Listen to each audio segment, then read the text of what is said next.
Juan 1. Al principio existía la palabra, y la palabra estaba con Dios, y la palabra era Dios. Todas las cosas fueron hechas por él. Y sin él no se ha hecho cosa alguna de cuantas han sido hechas. En él estaba la vida, y la vida era la luz de los hombres. Y la luz en las tinieblas brilla, y las tinieblas no la han acogido. Apareció un hombre enviado por Dios. Su nombre era Juan. Este vino como testigo, para dar testimonio de la luz, a fin de que por medio de él todos creyesen. No era él la luz, sino quien había de dar testimonio de esa luz. Vino a los suyos, y los suyos no le recibieron. Mas a cuantos le recibieron, aun a aquellos que creen en su nombre, les dio el poder de transformarse en hijos de Dios. Y la palabra se hizo carne, y habitó entre nosotros y contemplamos su gloria, gloria como Hijo único del Padre lleno de gracia y de verdad. Y de su plenitud nosotros todos recibimos, y gracia por gracia. Pues la ley fue dictada por Moisés. Pero la gracia y la verdad vinieron a través de Jesús el Cristo. Y la palabra se hizo carne. Hablaré acerca de Cristo, pero no acerca del cristianismo. El cristianismo no tiene nada que ver con Cristo. En realidad, el cristianismo es anticristo, tal como el budismo es anti-Buda y el jainismo, anti-Mahavir. Cristo tiene en sí algo que no puede ser organizado. Su verdadera naturaleza es la rebelión, y la rebelión no puede ser organizada. Apenas la organizas, la matas. Entonces queda solo el cadáver. Puedes venerarlo, pero eso no te puede transformar. Puedes llevar la carga durante siglos y siglos, pero solo será un peso, no te liberará. Por eso, quisiera dejar algo totalmente claro desde el principio. Estoy enteramente de parte de Cristo, pero ni siquiera una pequeña parte de mí está de parte del cristianismo. Si quieres a Cristo, tienes que trascender el cristianismo. Si te aferras demasiado al cristianismo, no te será posible entender a Cristo. Cristo está más allá de todas las iglesias. Cristo es el principio mismo de la religión.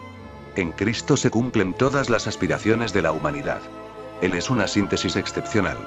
Normalmente, un ser humano vive en agonía, angustia, ansiedad, dolor y sufrimiento.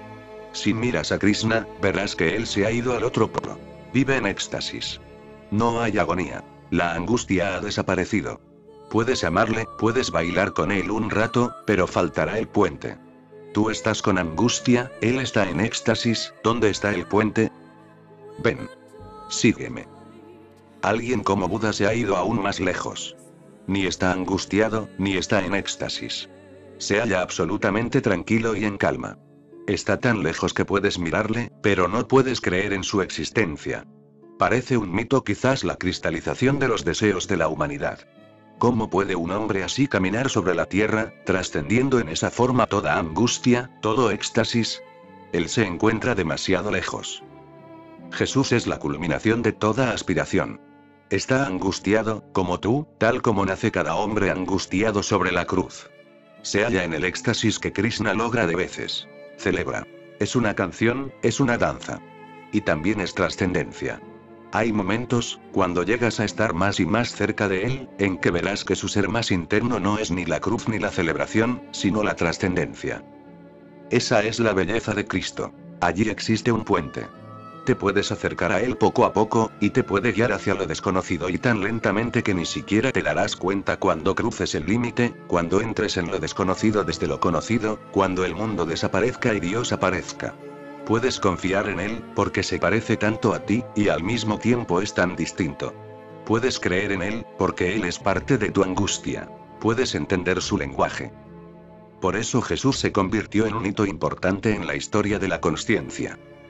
No es tan solo una coincidencia el hecho de que el nacimiento de Jesús se haya convertido en la fecha más importante de la historia. Tiene que ser así. Antes de Cristo, un mundo. Después de Cristo, ha existido un mundo totalmente diferente, una demarcación en la consciencia del hombre. Hay tantos calendarios, tantas llenas. Pero el calendario que se basa en Cristo es el más importante. Con él, algo ha cambiado en el hombre. Con él, algo ha penetrado en la consciencia del hombre. Buda es hermoso, magnífico, pero no de este mundo. Krishna es adorable, pero aún así, falta el puente. Cristo es el puente. De ahí que haya elegido hablar sobre Cristo. Pero recuerda siempre, no estoy hablando del cristianismo. La iglesia es siempre anticristo. Una vez que tratas de organizar a una rebelión, esta tiene que hundirse. No puedes organizar a una tormenta, ¿cómo vas a organizar a una rebelión? Una rebelión está viva y es verdadera solo cuando es un caos. Con Jesús, un caos penetró en la consciencia de la humanidad. Ahora, la organización no debe hacerse en el exterior, en la sociedad. El orden debe ser llevado al núcleo más interno de tu ser. Cristo ha traído un caos. Ahora, partiendo de ese caos, debes renacer totalmente. Un orden que proviene del ser más interno. No una nueva iglesia, sino un hombre nuevo. No una nueva sociedad, sino una nueva consciencia humana. Ese es el mensaje. Y estas palabras del Evangelio de San Juan debes haberlas oído tantas veces, has debido leerlas tantas veces. Se han convertido en algo casi inútil, sin sentido, insignificante, trivial. Han sido repetidas tantas veces que ahora no repica ninguna campana en tu interior cuando las oyes. Pero estas palabras son tremendamente poderosas. Puede que hayas perdido su significado. Pero si llegas a estar un poco alerta, consciente, puedes recuperar el significado de estas palabras. Será necesario un esfuerzo para recuperar el significado, similar al que es necesario para reclamarle un terreno al océano. El cristianismo ha cubierto estas hermosas palabras con tantas interpretaciones que la frescura original se ha perdido, a través de las bocas de los sacerdotes, que simplemente repiten como loros sin saber lo que están diciendo. Sin saber, sin dudar, sin temblar ante la santidad de estas palabras. Simplemente, repiten palabras como robots mecánicos. Sus ademanes son falsos, porque todo ha sido entrenado. Una vez fui invitado a una universidad teológica cristiana. Me sorprendí cuando me mostraron el establecimiento. Es una de las universidades teológicas más grandes de la India. Cada año preparan entre 200 y 300 sacerdotes y misioneros cristianos un entrenamiento de 5 años. Y todo debe ser enseñado. Incluso cómo pararse en el púlpito, cómo hablar, dónde dar más énfasis, cómo mover las manos, todo debe ser enseñado. Y entonces todo se vuelve falso. Entonces, la persona solo está haciendo ademanes vacíos. Estas palabras son como el fuego, pero a través de siglos de repetición del oro, se ha acumulado mucho polvo alrededor del fuego. Mi esfuerzo consistirá en descubrirlas de nuevo. Deben estar muy alertas, porque estaremos pisando un terreno bien conocido de una manera muy desconocida, pisando un territorio muy conocido con una actitud muy diferente y totalmente nueva. El territorio será viejo. Me esforzaré por darte una nueva conciencia para verlo. Me gustaría prestarte mis ojos para que pudieras ver las cosas viejas con una nueva luz. Y cuando tienes nuevos ojos, todo se vuelve nuevo. Escucha. Al principio existía la palabra, y la palabra estaba con Dios, y la palabra era Dios. Los Upanishads se pueden sentir pobres, los Vedas pueden sentir envidia. Al principio existía la palabra. ¿Qué quiere decir el Evangelio cuando dice al principio? Los cristianos lo han estado interpretando como si al principio significara que hubo un principio. Han estado usando e interpretando estas palabras, al principio, como si mostraran algo acerca del principio del tiempo. Pero, sin tiempo, ¿cómo puede haber un principio? Para empezar, en primer lugar será necesario el tiempo. Si el tiempo no existía, entonces ¿qué quieres decir con al principio? Al principio forma parte del tiempo y no puede preceder al tiempo. Por lo tanto, al principio no quiere decir que hubo un día en que Dios creó al mundo. Esa es una soberana estupidez. Al principio es solo una forma de hablar. Al principio no se refiere al principio en absoluto, porque nunca ha habido un principio y no puede haber un final. Dios es eterno, su creatividad es eterna, siempre ha sido así y siempre lo será. Debido a estas palabras al principio, ha habido mucha controversia durante siglos. Hasta ha habido sacerdotes y obispos necios que han tratado de fijar la fecha exacta. 4004 años antes de Cristo, en un lunes determinado, el mundo. Oso ven y sígueme. 7. Comenzó. ¿Y qué estaba haciendo Dios antes de eso? La eternidad lo debió preceder 4000 años, no es nada. ¿Qué estaba haciendo él antes de eso? Nada en absoluto. Entonces, ¿por qué de pronto, en cierta fecha, él inició la creación? Ha sido un problema, pero el problema surge debido a una interpretación equivocada. No, al principio es solo una forma de hablar. Uno tiene que comenzar en alguna parte, el Evangelio debe comenzar en alguna parte. La vida es eternidad, la vida nunca comienza en ninguna parte, pero cada historia tiene que empezar y cada escritura tiene que tener un comienzo. Deben escoger arbitrariamente una palabra, y no podrían haber escogido mejor. Al principio. Al principio significa que simplemente no sabemos. Pero desde el principio mismo, si es que hubo un principio, Dios ha sido creativo. Permítanme tratar de decirlo de un modo diferente. Dios es creatividad. Hasta puedes dejar de lado la palabra Dios. De hecho, el Evangelio mismo no quiere usar la palabra Dios. Al principio existía la palabra, y la palabra estaba con Dios, y la palabra era Dios. Al principio existía la palabra. ¿De qué palabra estás hablando? ¿Qué es esta palabra? Quien ha conocido la verdad sabe muy bien que la palabra Dios es vana. No hay nombre ni definición, todas las palabras son pequeñas, no pueden contener lo absoluto. La palabra es simplemente una manera de indicar lo que no tiene nombre, lo desconocido. Al principio existía la palabra. Los judíos, que precedieron a Jesús, de quienes Jesús fue la culminación misma, naturalmente, ellos negaron a Jesús. Esa es otra historia. A veces ocurre que alguien que está entre nosotros alcanza la culminación de toda la raza, pero esa realización es tan vasta y tan grande y tú estás tan bajo, que no puedes creerlo. Tienes que negarlo. Cristo se elevó muy alto. Los judíos habían estado esperando a este hombre durante siglos, qué ironía. Habían esperado durante siglos que este hombre apareciera, todas sus esperanzas estaban volcadas a este hombre, que transformaría sus vidas y traería el reino de Dios sobre la tierra. Entonces, este hombre surgió. Y ellos, que habían estado esperándolo, no pudieron creer, no pudieron confiar. ¿Qué sucedió? Se aficionaron demasiado a la espera misma. Bueno, si este fuese el hombre, ¿qué haríamos? La espera tendría que finalizar, habría que ponerle fin. Y habían esperado tanto, de hecho, la espera se había convertido en su única actividad, en toda su actividad religiosa. Esperar la llegada del Hijo de Dios. Y de pronto llega este hombre y dice, aquí estoy. Pero ahora, ellos preferían aferrarse a su espera que mirar a este hombre porque el mirarle sería el fin. Ya no habría nada que esperar. El futuro desaparece. La esperanza desaparece, el deseo desaparece. Este hombre matará toda esperanza, todo deseo, todo futuro es demasiado. La vieja mente se ha vuelto adicta a su propia espera, la vieja mente se ha vuelto adicta a su propio sufrimiento, frustración ahora es demasiado. Así sucede. Si has estado enfermo durante mucho tiempo, poco a poco empiezas a acumular cierta inversión en la enfermedad. Entonces, comienzas a temer si llegas a estar sano de nuevo, el miedo surge, porque tendrás que volver a la oficina otra vez, a la vida cotidiana. Durante estos años has estado descansando. No has tenido ansiedades, pudiste descansar. Ahora vuelve la responsabilidad. No solo eso, durante estos años en que has estado enfermo, todo el mundo ha sido compasivo contigo, casi todo el mundo ha tratado de quererte. Has llegado a ser el centro de tu familia, de tus amigos, de tus conocidos. Todo el mundo ha sido amable. Moverse de nuevo en el mundo cruel y áspero. La mente retrocede, no parece valer la pena. Si una raza ha estado esperando demasiado tiempo y los judíos siempre han estado esperando. Todavía están esperando y el hombre ha surgido y se ha ido. Pero han invertido demasiado en la espera, su espera se ha convertido en su oración, sus sinagogas no son más que salas de espera hasta que llegue el Mesías. Y él estuvo aquí.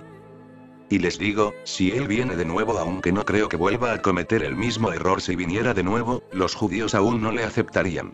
Pues entonces, ¿qué pasaría con su espera? Han vivido demasiado en ella. Su encarcelamiento se ha convertido en su casa, y ya la han decorado. Y ahora, moverse en el riguroso cielo abierto, donde a veces el sol quema demasiado, otras veces llueve, y otras hace frío o hace calor, es peligroso. Ahora están resguardados. Al principio existía la palabra. Los judíos han enfatizado insistentemente que el nombre de Dios no debería ser pronunciado, porque es algo para guardar muy profundamente dentro del corazón. Pronunciarlo es hacerlo profano. Decirlo es hacerlo formar parte del lenguaje y del mundo corrientes. Decirlo una y otra vez es hacer que pierda su significado e importancia. Si amas a alguien y todo el día le estás diciendo, te amo muchas veces, y gozas diciéndolo, al principio puede que la otra persona se sienta feliz, pero tarde o temprano va a ser demasiado. Te amo, estás convirtiendo una hermosa palabra en algo inútil. No la uses demasiado. Entonces es importante, entonces lleva un significado. De hecho, puede que los que están realmente enamorados no la usen en absoluto. Si el amor no es obvio, no se puede verbalizar, no hay necesidad de decirlo. Y si es obvio, ¿para qué decirlo? Debería haber unas pocas palabras claves que utilices muy poco, muy de vez en cuando. Deberían ser guardadas para ocasiones especiales, cuando tocas una cima. Los judíos siempre han insistido en que el nombre de Dios no debería ser utilizado. Era la costumbre antiguamente, antes de Cristo, que solo al sumo sacerdote del templo de Salomón le fuera permitido usarlo y solo una vez al año. A nadie más le era permitido eso. Por lo tanto, la palabra es el código para el nombre de Dios. Algo debe utilizarse para indicarlo, y este es un hermoso código. La palabra. No utilizan ninguna palabra, simplemente dicen la palabra. Lo mismo se ha hecho también en la India. Si preguntas a los Sikhs, los seguidores de Nanak, ellos dirán Nam, el nombre. No dicen ningún nombre, simplemente dicen el nombre. Quiere decir lo mismo que la palabra. Solo al sumo sacerdote le era permitido, y el sumo sacerdote tenía que purificarse a sí mismo. Durante todo el año se purificaría a sí mismo, y ayunaría y oraría y se prepararía. Y entonces, un día del año, toda la comunidad se reuniría. Aún entonces, el sumo sacerdote no pronunciaría la palabra ante la multitud. Se retiraría a la más recóndita capilla del templo y las puertas se cerrarían. En profundo silencio, donde nadie pudiera oír, la multitud estaría esperando afuera y no era posible que oyeran. Él pronunciaría el nombre con absoluta santidad, profundo amor, intimidad. Estaba pronunciando el nombre en representación de toda la comunidad. Era bienaventurado el día en que el nombre era pronunciado.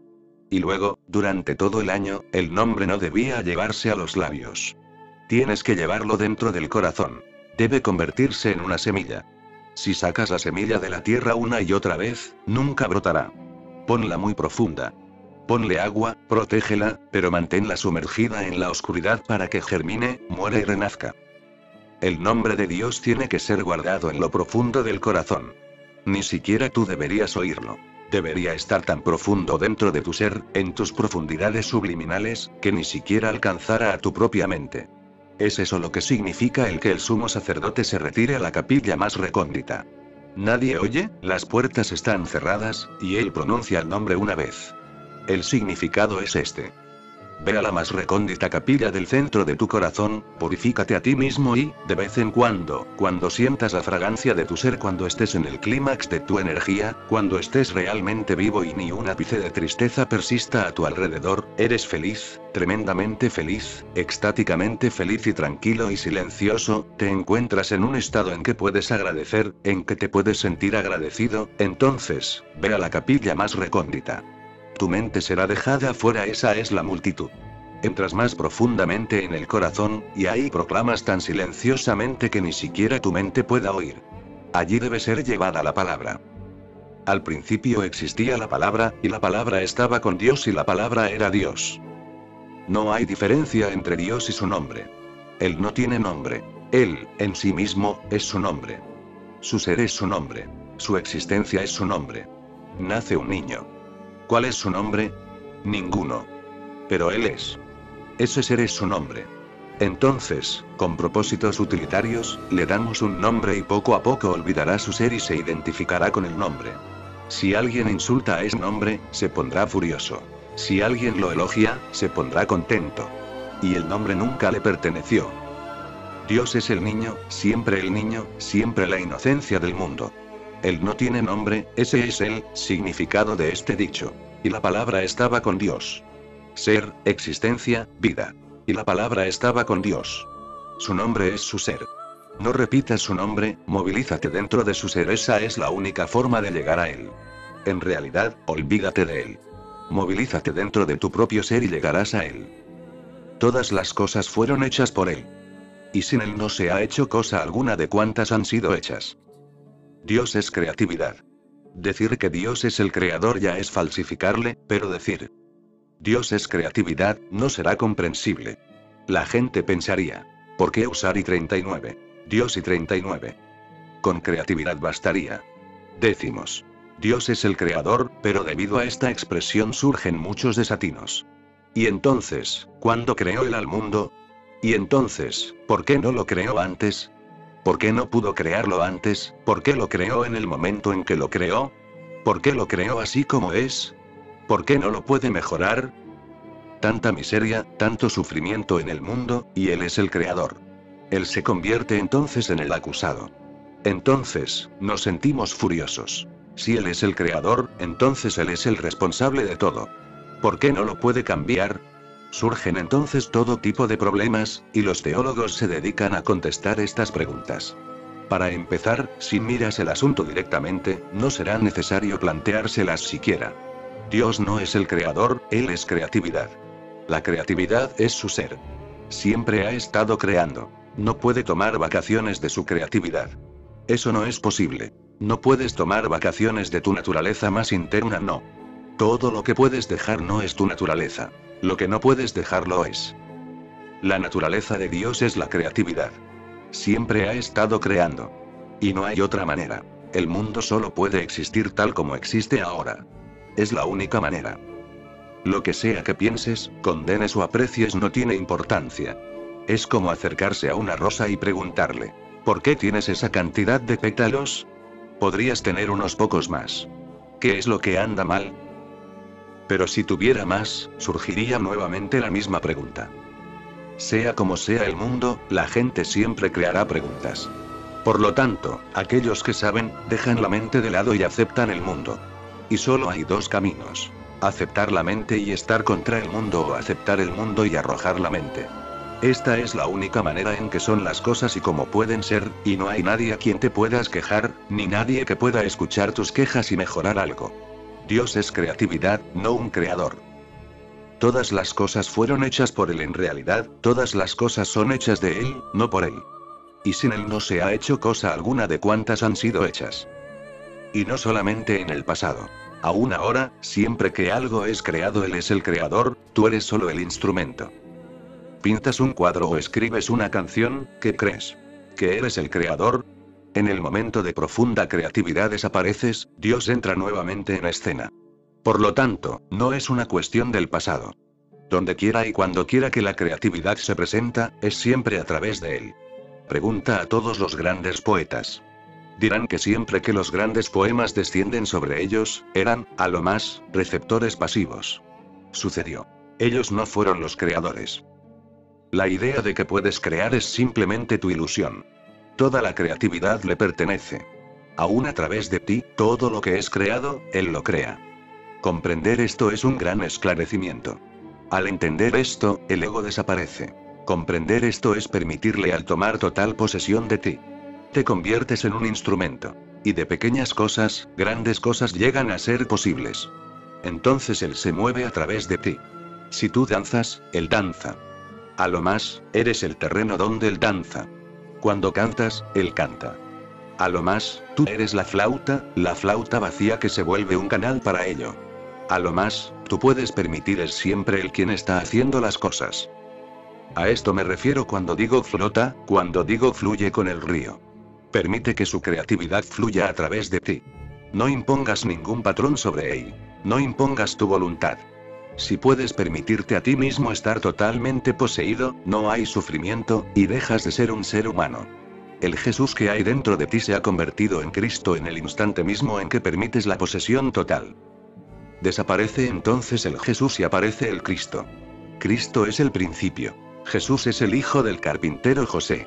Jesús desapareció en un momento determinado y Cristo entró.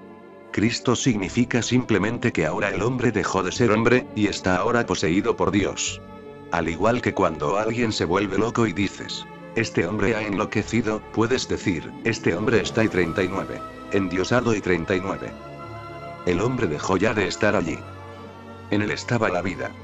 Y la vida era la luz de los hombres. Dios es la única existencia, el único ser.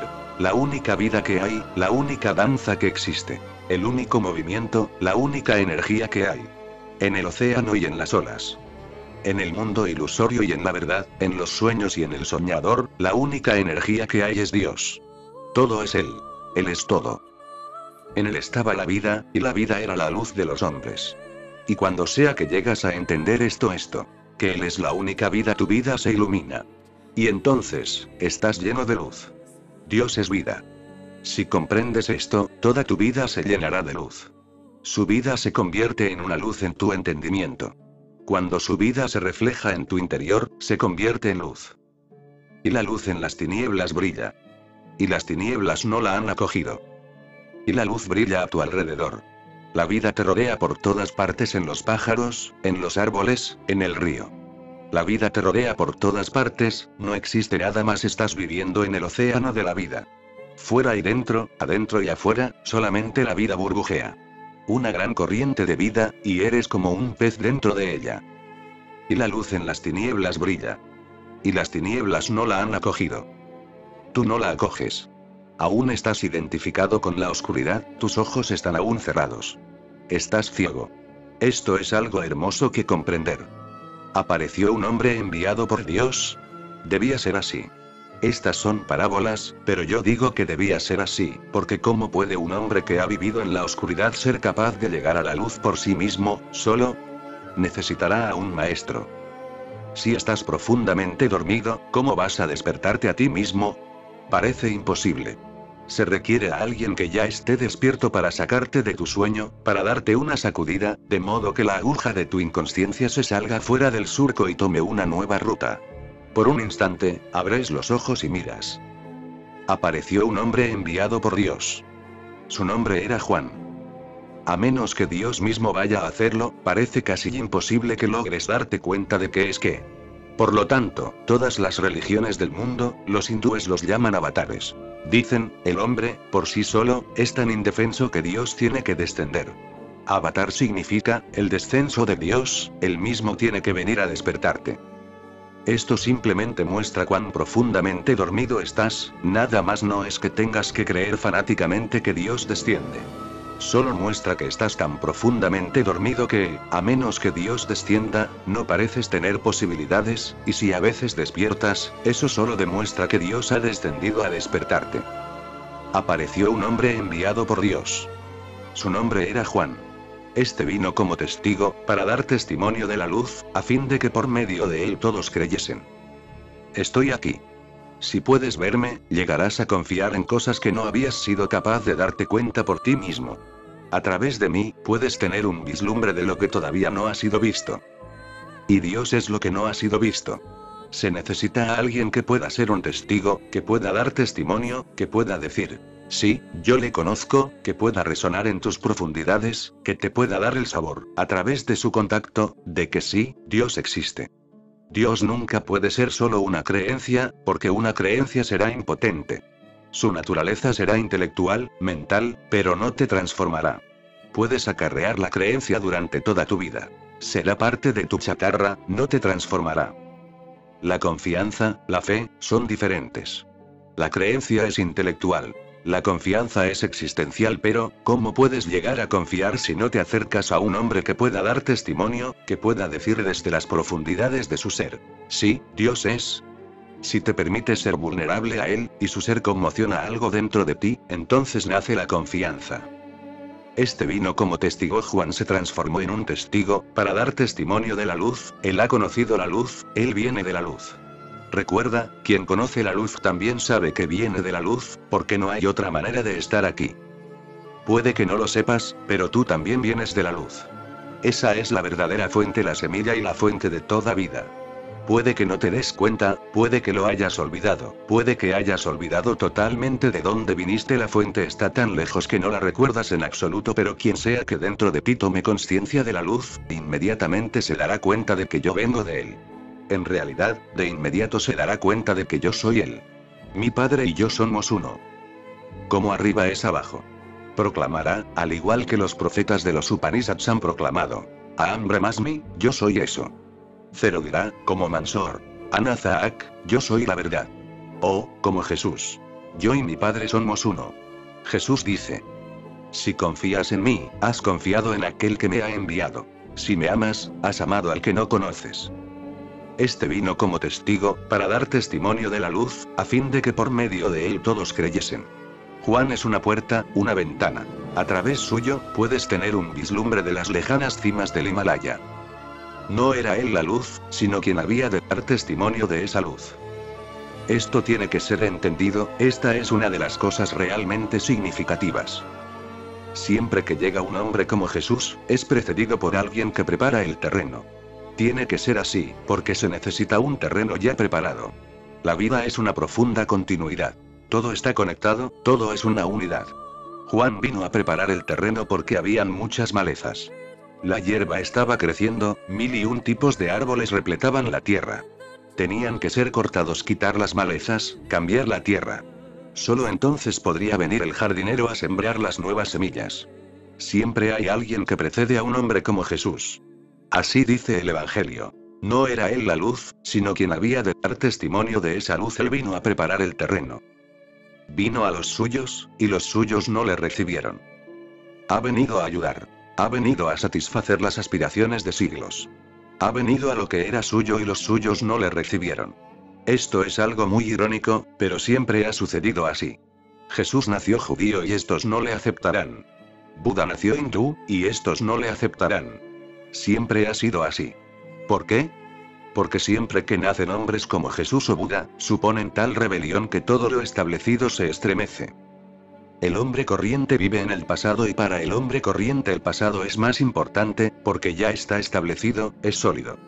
Tiene muchos intereses en el pasado, mucha inversión en el pasado. Por ejemplo, si de repente me acerco a ti y te digo que la manera en que has orado es incorrecta, y has estado orando de esa manera durante 50 años, entonces es mucho lo que está en juego. El creerme supondrá poner en duda 50 años de tu propia vida. El creerme equivale a aceptar que has sido un bobo durante 50 años. Es demasiado. Lucharás, te defenderás. Y cuando es cuestión de raza, durante miles de años, una raza completa ha estado haciendo ciertas cosas. Y entonces, llega un Jesús y pone las cosas patas arriba. Todo es nuevamente un caos. Disuelve todo lo que está establecido, arranca todo lo que se creía importante, crea confusión. Tiene que hacerlo así, porque te trae la cosa verdadera. Pero durante siglos has creído que la verdad era otra. ¿Qué elegir?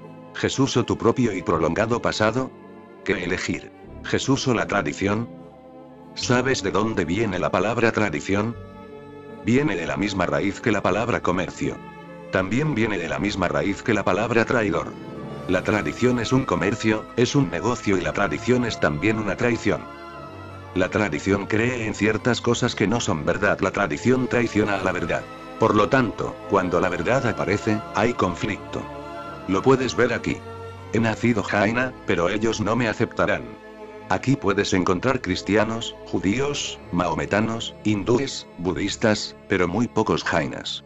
A ellos les es imposible aceptarme. Vino a los suyos, y los suyos no le recibieron. Los jainas están demasiado en mi contra.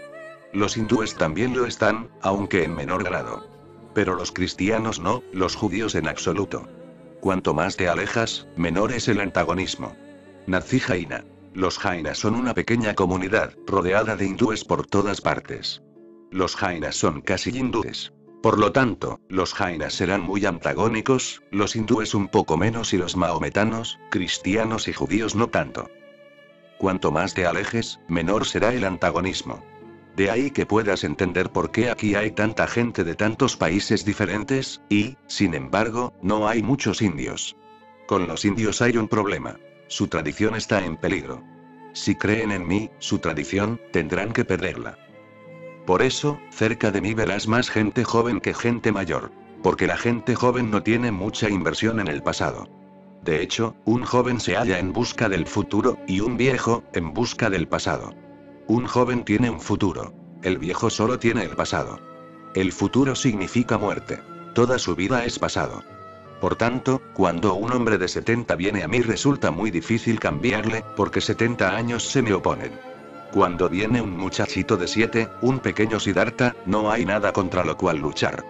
Puede entregarse en forma total, no hay nada, no tiene pasado, solo futuro. Puede aventurarse, puede arriesgarse. No tiene nada que perder. Pero un viejo tiene mucho que perder. Por eso, si viene un erudito, uno que sabe demasiado sin saber, tendrá que luchar mucho, producirá todo tipo de discusiones, se defenderá. Tiene mucho que perder. Pero cuando llega un hombre inocente que dice, no sé mucho, es fácil, porque está dispuesto a dejarse ir. Vino a los suyos, y los suyos no le recibieron. Mas a cuantos le recibieron, aun a aquellos que creen en su nombre, les dio el poder de transformarse en hijos de Dios. ¿Y la palabra se hizo carne? Muy poca gente se acercó a él. Juan vivió cerca del río Jordán, en la intemperie, fuera de ciudades y pueblos. Los que realmente quisieran transformarse le buscarían y llegarían hasta él.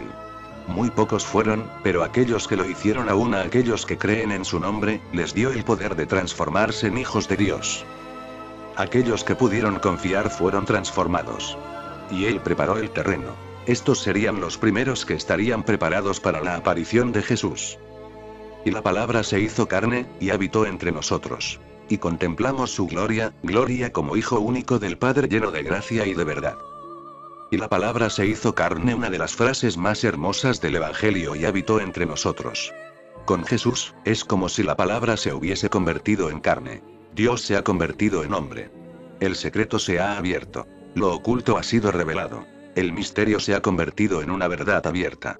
Todas las puertas del templo están abiertas. Y la palabra se hizo carne, y habitó entre nosotros. Juan produjo la atmósfera, porque la palabra solo puede llegar a ser carne cuando el que escucha está listo. Si estás listo, te podré decir lo que llevo dentro de mi corazón. Si no estás listo, será imposible pronunciarlo. Será absolutamente inútil. De hecho, no puede ser expresado hasta que estés listo. Cuando tu corazón esté dispuesto, esa misma disposición hará aparecer la verdad que llevo dentro de mi corazón. Entonces, el corazón puede hablar al corazón, lo profundo puede responder a lo profundo. Juan reunió a un pequeño grupo de gente escogida que fueran capaces de confiar, que fueran capaces de ver con los ojos de la confianza. Solo en esa situación es posible la aparición de Jesús.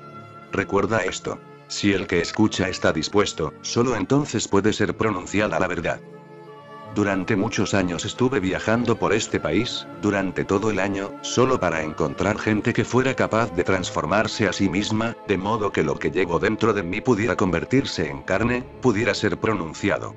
Ahora, la gente me pregunta por qué no voy ya a ninguna parte. Ese trabajo ya está hecho. Ahora, aquellos que estén dispuestos vendrán a mí. En este momento, esa es la única idea. Por eso, no quiero que vengan aquí masas y multitudes. Porque si vienen, no me será posible pronunciar aquello que está dentro de mí, y me gustaría compartirlo antes de partir. Solo si estás listo, y únicamente si lo estás, podrá algo del más allá descender sobre ti.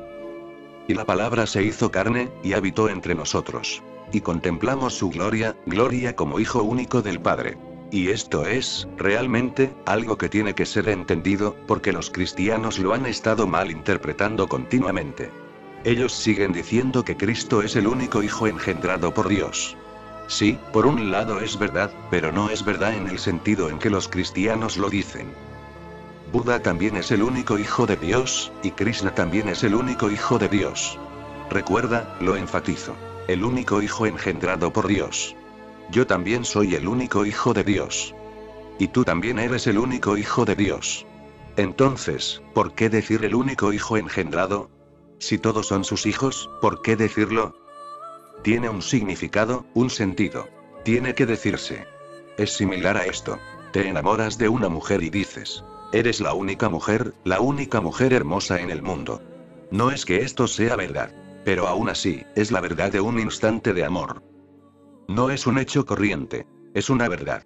Cuando le dices a una mujer, eres la única mujer hermosa que ha existido o existirá en el mundo, eso no quiere decir que conoces a todas las mujeres que han existido en el mundo antes, o que sabes que todas las mujeres que existirán después no van a ser más bellas que esta.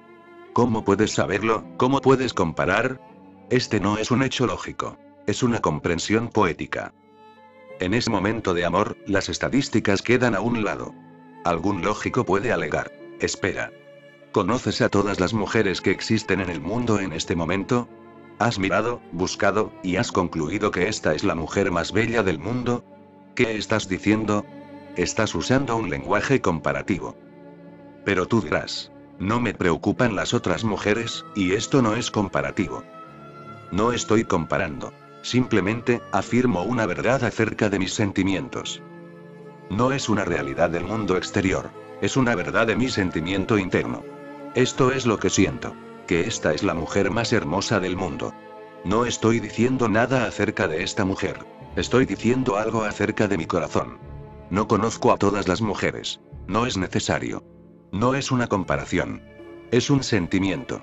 Estás tan poseído por el sentimiento que no decir esto estará mal. Cuando amas a Jesús, Él es el único Hijo de Dios. Por lo tanto, esta frase es correcta. Dice, gloria como Hijo único del Padre. Como si fuera el único Hijo de Dios. Para aquellos que se enamoran de Jesús, para ellos, Él es el único Hijo de Dios. No dicen nada acerca de Buda o en contra de Buda. No están comparando.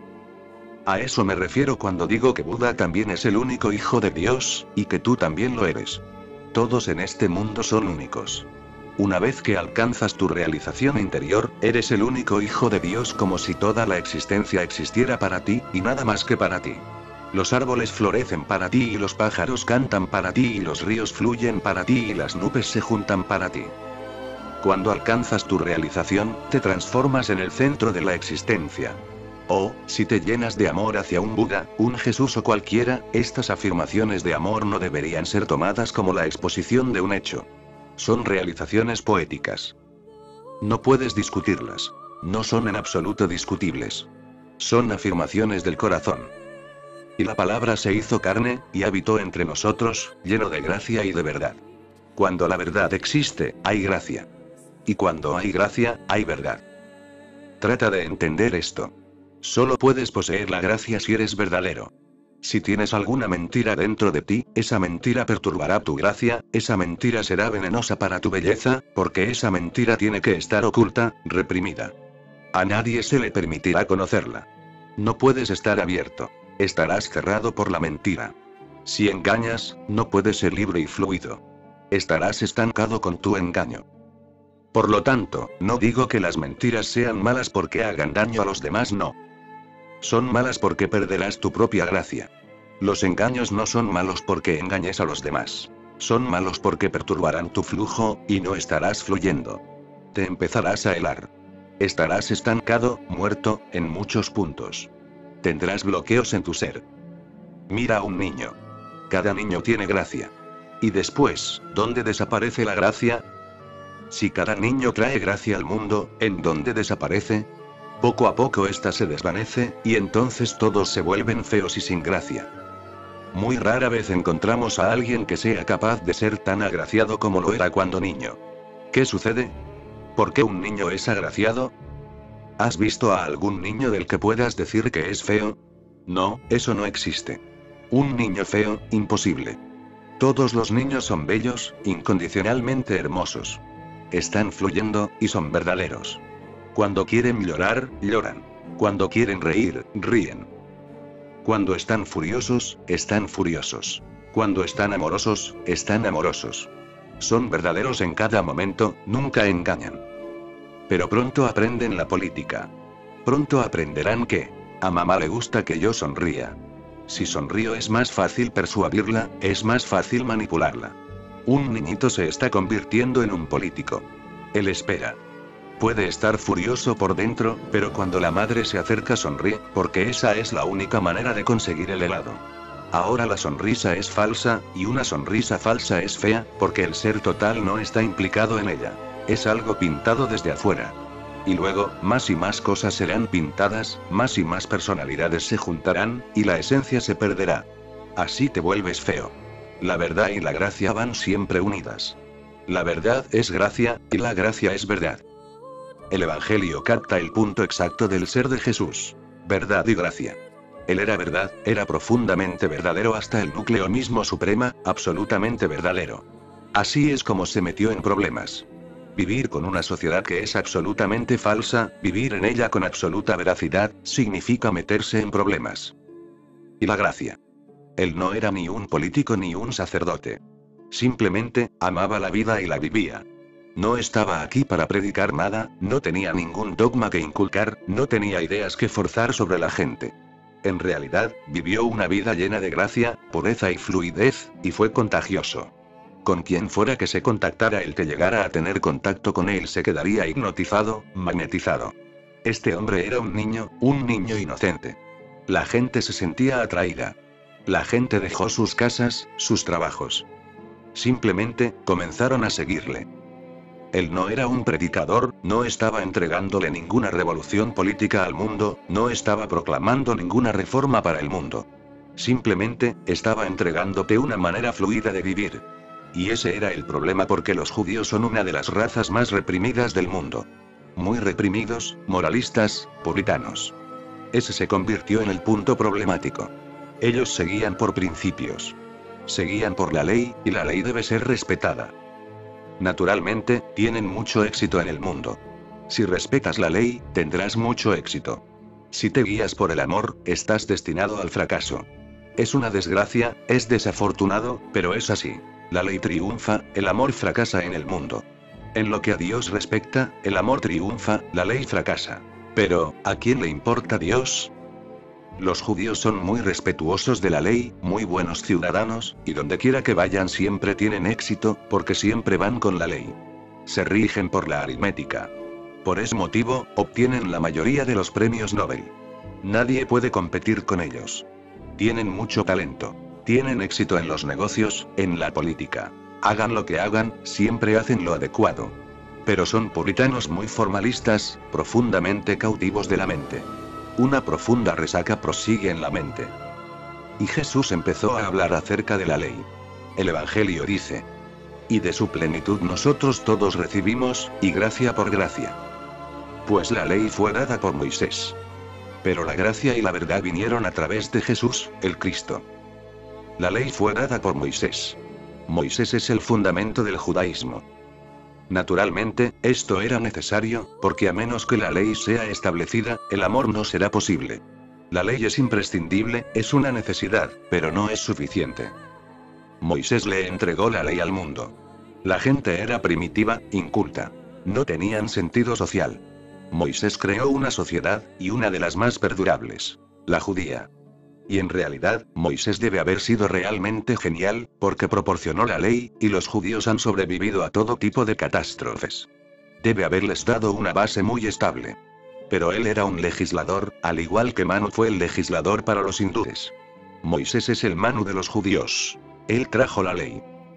Permítanme contarles una pequeña historia. En cierta ocasión, Moisés se cruzó con un hombre que estaba rezando. Pero su oración era tan absurda, no solo absurda, sino un insulto a Dios, que Moisés se detuvo. Era absolutamente ilegal. Era preferible no rezar que hacerlo de esa manera, porque este hombre estaba diciendo cosas increíbles. Decía: déjame acercarme a ti, Dios mío, mi Señor, y prometo que limpiaré tu cuerpo cuando esté sucio. Incluso si tienes piojos, yo te los quitaré, y soy un buen zapatero, te haré zapatos perfectos. Andas con zapatos tan viejos y tan sucios, están totalmente sucios, y nadie cuida de ti, mi Señor. Yo cuidaré de ti. Cuando estés enfermo, te serviré y te daré medicina. Y también soy un buen cocinero. Así es como estaba orando. Así que Moisés le dijo: detente. Detén este absurdo. ¿Qué estás diciendo?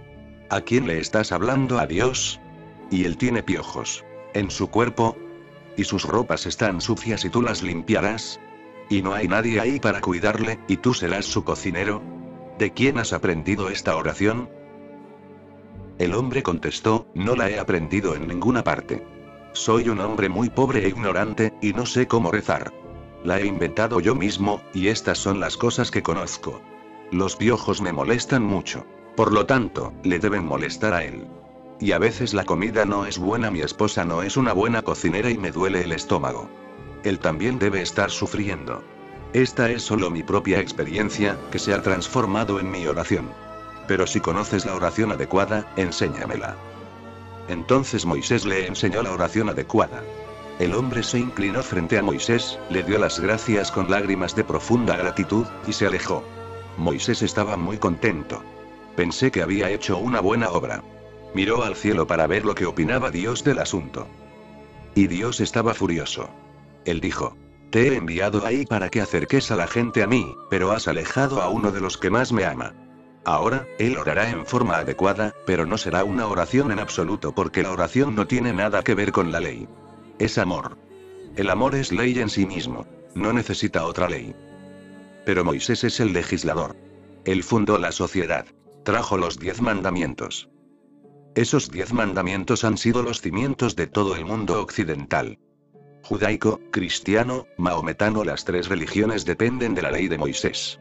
Por lo tanto, el mundo entero ha conocido solo a 2 legisladores. El Oriente conoce a Manu y el Occidente conoce a Moisés. Hindúes, jainas, budistas. Manu les ha proporcionado la ley les ha sido dada por Manu. Y Moisés se la ha entregado a maometanos, cristianos y judíos. Estos 2 legisladores han creado al mundo entero. Y debe haber algo en ello. Ambos nombres empiezan con M, Manu y Moisés. Y luego llega Marx, que es la tercera M. China y Rusia a ambas les entregó las leyes. Estos son los 3 grandes M. Legisladores. Pues la ley fue dada por Moisés. La ley es para la sociedad. El amor es para el individuo. La ley se refiere a cómo te comportas con los demás. El amor se refiere a cómo te comportas contigo mismo. El amor es un florecimiento interior. La ley es la conducta externa. Dado que vives con gente, debes respetar las leyes, pero eso no es suficiente. Es bueno, pero no es suficiente. Si una persona se limita a respetar las leyes, estará muerta. Será un buen ciudadano, pero estará muerto. La ley puede ser el fundamento de la sociedad, pero no puede ser el edificio mismo. Puedes vivir según la ley, pero no puedes vivir en ella. No te da suficiente espacio. Para eso, el amor es necesario. Jesús fue la realización de Moisés. Jesús estaba completando lo que inició Moisés, pero los judíos le negaron. Lo que Manu inició lo estaba completando Buda, pero los hindúes te negaron. Marx aún necesita a un Buda o a un Jesús en el mundo. Él vendrá algún día, pero los comunistas le negarán. Comienzan a centrarse en la ley. Y desde ese punto de vista, el amor parece estar en contra de la ley. Y en realidad, la ley solo es necesaria para que el amor pueda llegar a ser posible. La ley es necesaria para que la gente pueda vivir en paz y en amor. La ley no es, en sí, el fin. Es el medio. El amor es el fin. Pero cuando la gente se vuelve demasiado obediente de la ley, hasta el amor mismo parece ilegal. Y se vuelven temerosos del amor, porque quién sabe, estás recorriendo un sendero peligroso. El amor es locura. La ley, cálculo. La ley es confiable, la sociedad puede decidir con ella. Pero el amor no es confiable. ¿Quién decidirá? El amor no conoce reglas. No es aritmética, es poesía. Es peligroso. El amor es siempre salvaje, y la ley es social. Recuerda esto. Respeta la ley, pero no te limites a eso. De otra manera, habrás vivido en vano. De hecho, no habrás vivido. Respeta la ley, porque si no lo haces tendrás problemas. Debes vivir en una sociedad, tienes que seguir ciertas reglas, pero solo son reglas. No hay nada supremo respecto a ellas, no hay nada de Dios en ellas. Déjame decirte esto. Los 10 mandamientos fueron creados por Moisés. No provienen de Dios, eso no es posible. Esos 10 mandamientos son reglas humanas del juego. No robarás porque la propiedad es individual. Pero si el juego cambia y la propiedad llega a repartirse, no robarás no tendrá sentido como ley. O bien, si algún día el mundo llega a ser realmente opulento, habrá tanto que nadie robará.